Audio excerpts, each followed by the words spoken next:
योजना बंद करतील, पैसेच देणार नाही असं नाही. आम्ही वचनपूर्ती करणारे कार्यकर्ते आहोत.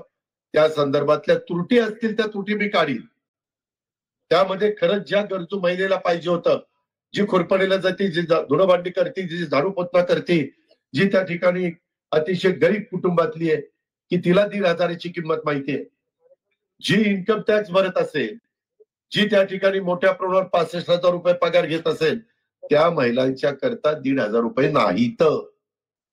गरीब महिलांच्या करता ज्यांचं 2.5 लाख रुपयाच्या आतमध्ये वर्षाचं उत्पन्न आहे, 2.5 लाख काही कमी नाहीये, म्हणजे 20,000 रुपये 21,000 रुपये साधारण त्याच्या आतल्या महिलांना आपण ते देतोय. महिना 21,000च्या आत.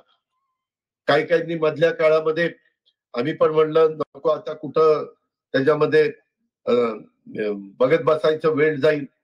आता मात्र माझी तमाम माझ्या महाराष्ट्रातल्या मायमाऊलींना, माझ्या लाडक्या बहिणींना माझं आव्हान आहे की ज्यांचं उत्पन्न 2.5 लाखाच्या वर असेल त्यांनी, जसं मध्ये पंतप्रधानांनी आवाहन केल्यानंतर जे सवलतीचा गॅस सिलेंडर घेण्याची गरज नाही अशांनी गॅस सिलेंडर सवलतीचे घ्यायचं बंद केलं, तशा प्रकारे आपल्या गरीब महिलांच्या करता ही स्कीम आहे.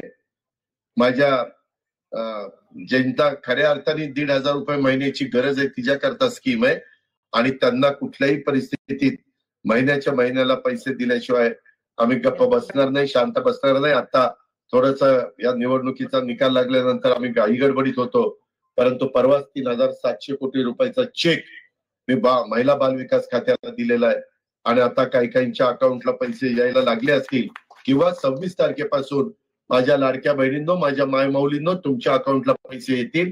काय करायचा हा तुमचा अधिकार आहे, तुम्ही त्या पद्धतीनं करा. शेतकऱ्यांना तुम्ही पण काळजी करू नका. तुम्ही म्हणाल काय लाडक्या बहिणी आम्ही काय दोडके भाऊ झालो का?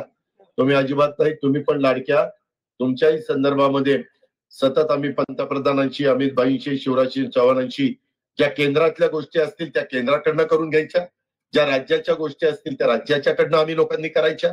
तिथं देवेंद्र असतील, एकनाथराव शिंदे असतील, अजित पवार असतील किंवा त्यांच्याबरोबर काम करणारी टीम असेल, पण याच्यात मंत्रिमंडळातल्या पण कोणी सहकारी मित्रांनी कुठं चुका होऊन द्यायच्या नाही. जो तो लाभ ज्या त्या लाभार्थ्याला मिळाला पाहिजे. मग तो शेवट माणूस असेल किंवा शेवटची माझी लाडकी बहीण असेल, तिला तो लाभ त्या ठिकाणी पोहोचला पाहिजे. पुढं करणाऱ्यांच्या करता या योजना नाहीत, खऱ्या गरजू लोकांच्या करता, गरजवंतांच्या करता ज्या सगळ्या योजना आहेत त्याची पण आपण नोंद कृपा करून